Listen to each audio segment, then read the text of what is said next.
Nó chịu rồi. Biết ông không biết biết là trong ban tất cả nó hay chạy tại trong trâu ăn cỏ anh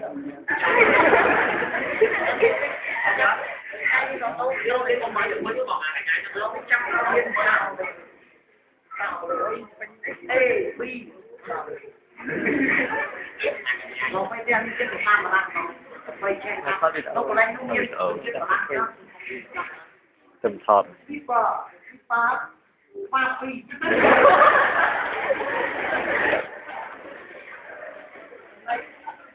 Tá chịu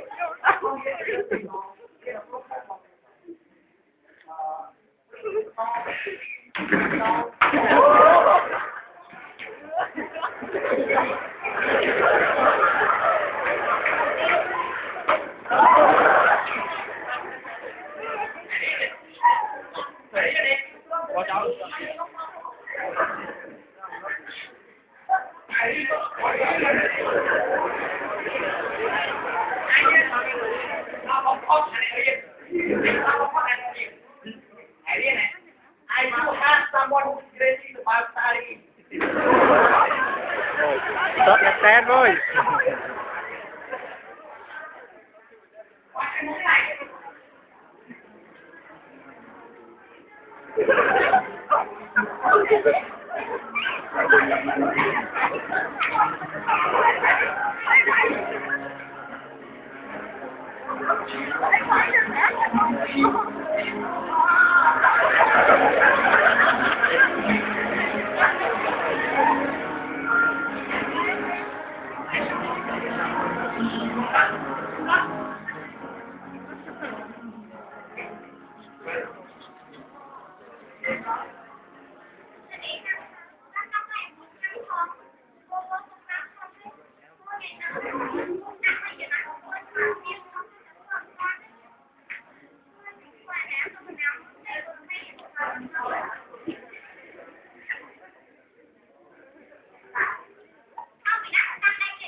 Thôi đó rồi, mày trong phong lên mà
ơi tự nhiên anh chân này nằm tụt con anh thua chân này đó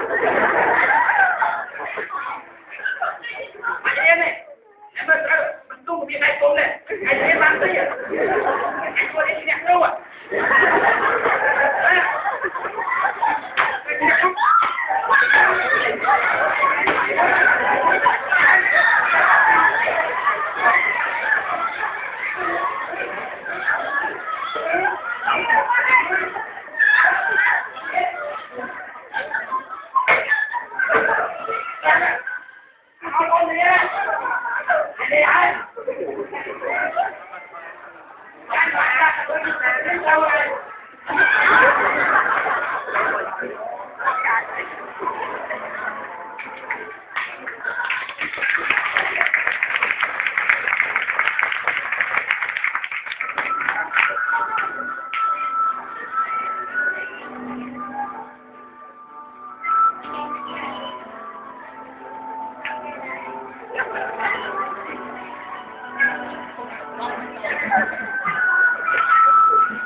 chê cái tiếc mai cái tiếc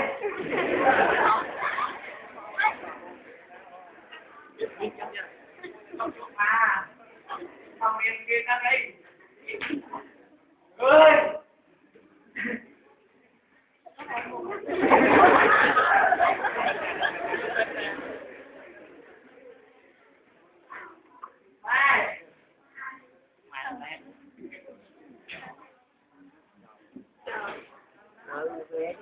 vâng tiết thì mau cái luôn tiết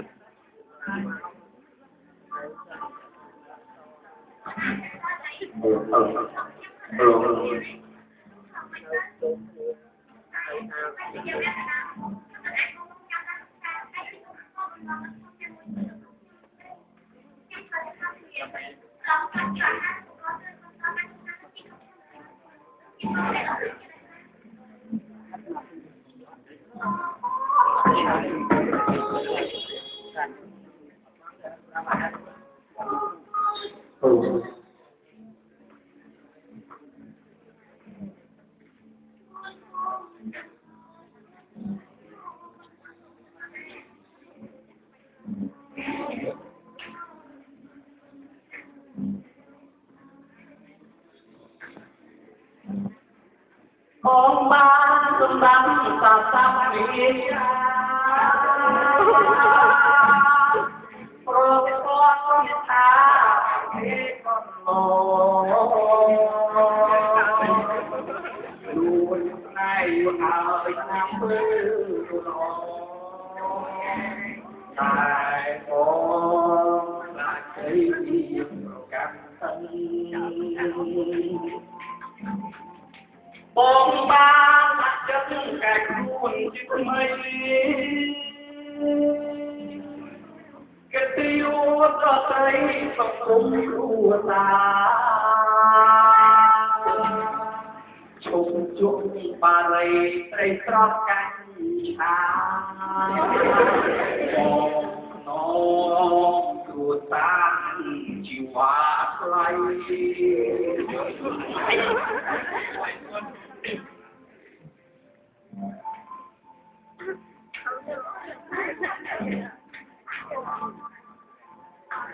Bài thiệt rồi.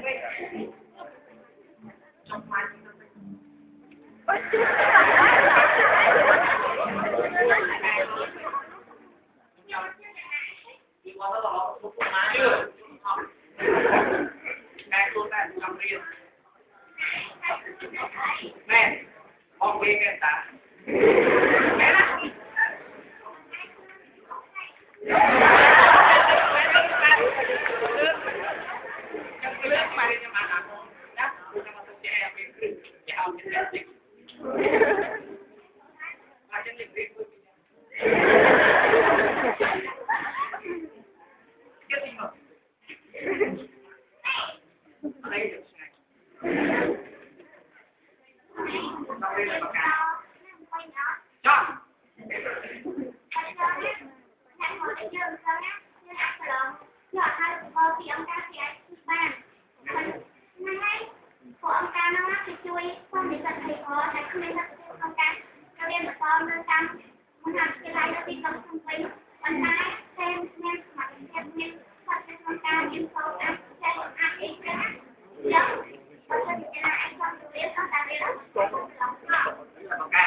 Ông đi chúng tao thấy trên tao mà giác đi thôi, ai cũng lòng.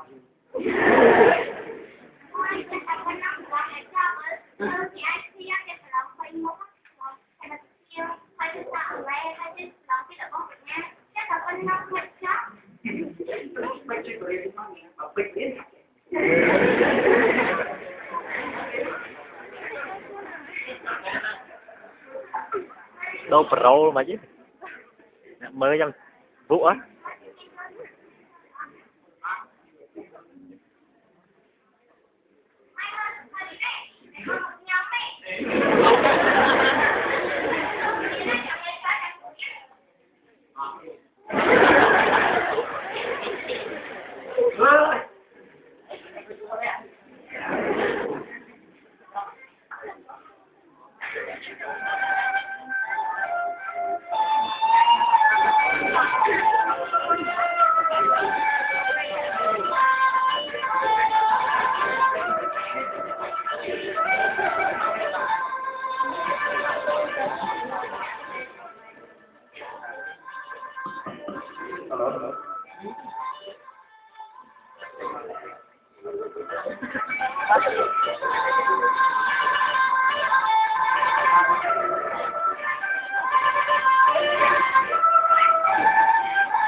And after that, they are very happy to study, and they are very happy to study with each other. Now they are studying in CISC.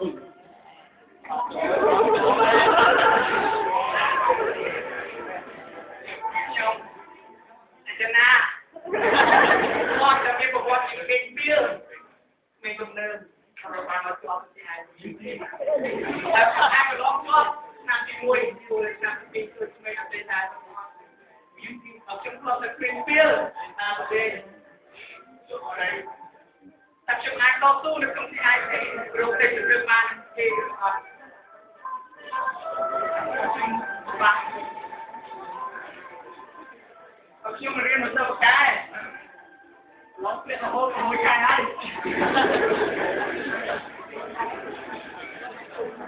มาไม่ยังเดินก็มันก็คือบ้ามาการเลยบ้าจะทำไมนึกบ้าเจอ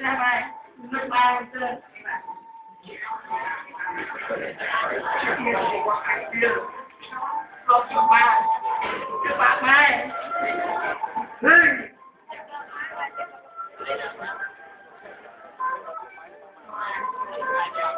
đặt cho ai đâu cô trong này đừng chừng đặt bài mà cho là thôn ôn cô minh là tình nước nhau đặt cho ai đâu cái trường nó có cái bạn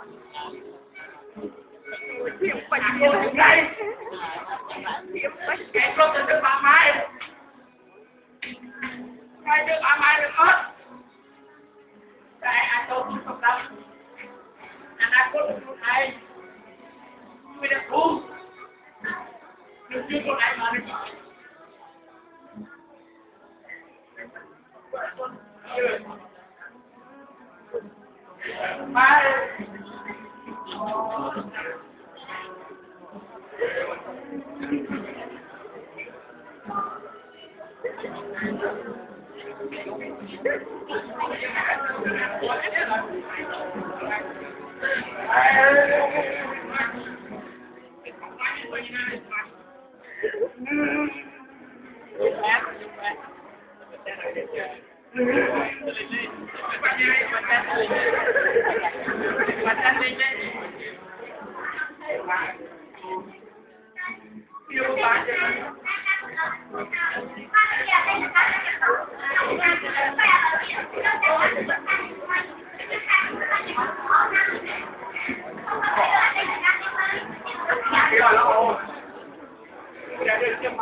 Hai món rồi.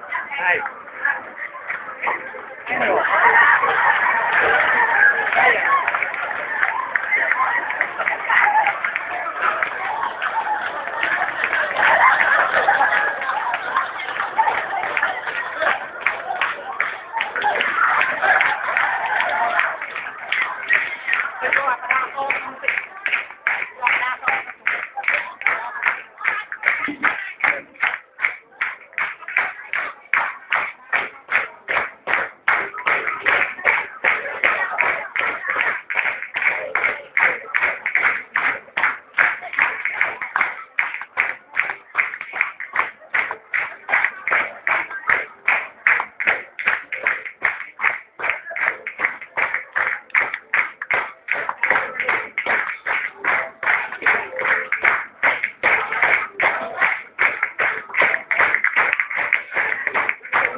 โอ้ทำไมคอนั่นทำไมมันรู้ได้เยอะเท่าไหร่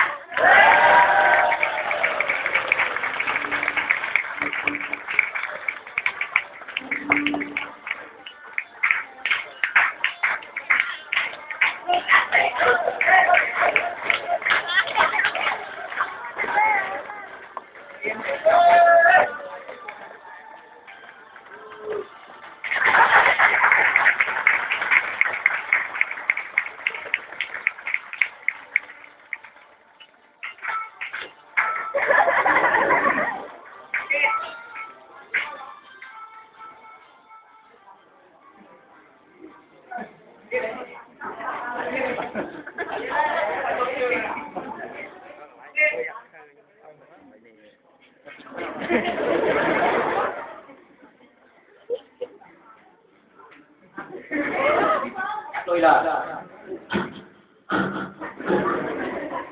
merci beaucoup. Yeah. Thank you so much for your watching. Okay, so the story is about the background of the gangster, background of the poor kid, that is right to success, the exam or the PIC, and try to explain, try to share, try to until finish CIC. So, as an if you want, the most after you finish CIC, don't forget the CIC. Try to join all the events of the CIC, especially with the Solidarity Act, because we have everybody always have the hotness, always have the strong in your body to be success from CIC in the working environment and also for your study. Okay. So, do you want? Are you? Sorry, call me. Do you have being angry in campus or all around the world? I am do have being angry in campus and all around the world. And you? So if you do that, that is obvious. Please, we are together can fail in life without charity. You and I have no today without hotness. So the charity is the best point in your heart. Exactly, yes. Sure. Okay, thank you so much for your watching.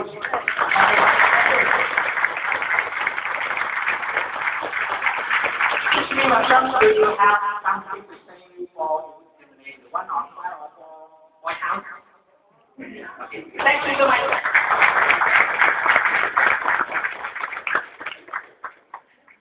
Just one word. Next time we hire a CIC director, don't forget to send your CV.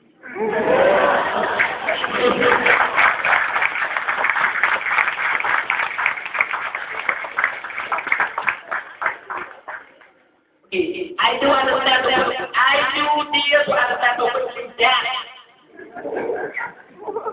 I will apply. Have a good time. To have the poor students, to have the poor child, like similar to my background. Because also in Jaramana I try to do because how poor child is the best point for me to have myself, to promote myself, to be the best in the world. Chúng ta nhưng mà như thế no one will make so mà cô nó sẽ không nơi. Just in that long I always have the bad part, so I don't dare to apply the If I apply, I will be healed. Just kidding. Okay, còn tóc trong cái thi sexual tới cái trong cái nhằm bạch quốc. Nhằm bạch quốc là tình nốt hay quen có ở trong cái tê cầu tú thì món mà này là thì bên môi cái môi cái món này thì hai cái đồng tâm nó cứ ron vào làm ấy tâm thì ron lại đang ấy nở màu ra nó hô là màu bật ra thì nó nói ra bật kita pokok nanti sebentar sih dia nanti together would you mind if I would like to be myself to be a DJ for you okay rom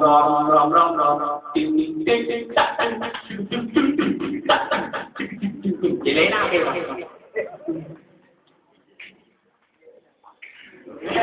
kìa con ra này problem nó đang mulai nhằm để cô cho mày con mày chân loạt con vịt chân con lên như băng nhẹ chân con cho ráng tiếp cái chôn làm được rồi được còn chồng lên cho mẹ là làm gì mà cái ông lên đi con thôi ông lên sao chồng lên đi hot ông lên làm ấy rồi quay phải tay đấy con ông lên làm ấy quay phải chiều hồ con trai mà thằng bèo đi ông lại đi chơi là chúng tôi